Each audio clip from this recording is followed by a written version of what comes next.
Hello all, and welcome to your first tips and tricks tutorial.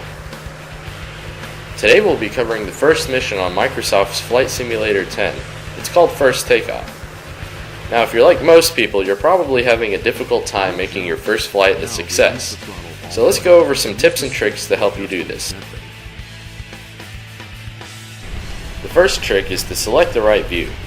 Whether you prefer cockpit camera or outside camera, it's important that you adjust your view so that you can see in front of your airplane. Use the fire button on your joystick to switch between views. Once you've found a view that works for you, use the hat switch on your joystick to fine-tune the way your view looks. Or if it's easier, press down and hold the spacebar on your keyboard and move the mouse around. When you use the spacebar mouse combination, using the scroll wheel on the mouse will also adjust the zoom.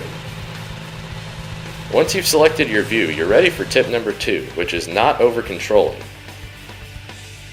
Getting airborne is the easy part, but you may have noticed that it's quite difficult to start flying straight through all those gates in front of you.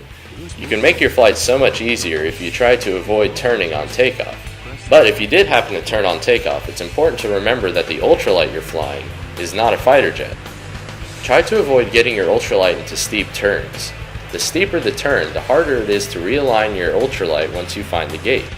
Instead of over-controlling your aircraft using these steep turns, try making shallow, controlled banks.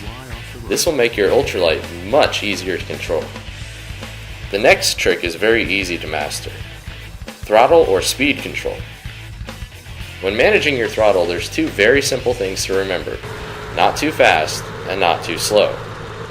Having your ultralight speed too low on takeoff or in the air will result in what's called a stall. The air will not be moving over your wings fast enough to generate enough lift, and you'll fall to the ground, most likely resulting in a crash. However, having your speed too high will result in overstressing your aircraft. If you're in cockpit view, it is easier to prevent your ultralight from overstressing. See that gauge on the upper right-hand corner of your cockpit? That's your airspeed. To avoid overstressing your ultralight, try keeping your airspeed below 70 miles per hour. And finally, there's one more tip for you.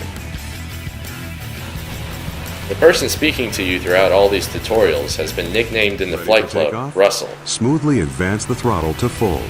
If you've restarted so many times and you're tired of hearing his little spiel at the beginning, you can simply skip it by pressing Ctrl-E, starting your engine, and taking off. So there's your tips and tricks for the first mission.